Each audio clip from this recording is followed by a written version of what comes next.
SQ, इनका सवाल ये है कि टॉयलेट की जगह के बाल साफ़ करना ज़रूरी है हर 40 दिन में। यानी शर्मगाह के बाल, या ये समझे कि नजासत के बाल आगे पीछे, लैट्रिन की जगह के भी बाल उसमें शामिल हैं।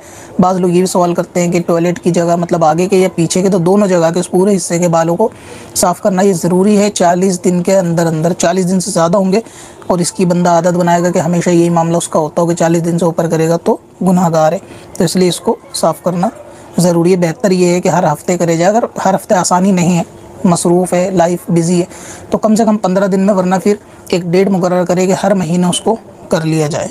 ख़वातीन के लिए ये आसान है, मर्दों के लिए ये थोड़ा मुश्किल होता है। ख़वातीन को तो नजासत के गुस्ल के अंदर ही याद रहता है, लेकिन जेंट्स के लिए जो है वो कोई तारीख वगैरह तय करनी चाहिए कि हर महीने के पहले जुमे में या पहले इतवार में या 15 तारीख के आसपास जब भी गुस्ल करेंगे तो इस बात का ख्याल रखेंगे, वरना उनके 40 दिन ऊपर चले जाते हैं बेख्याली में।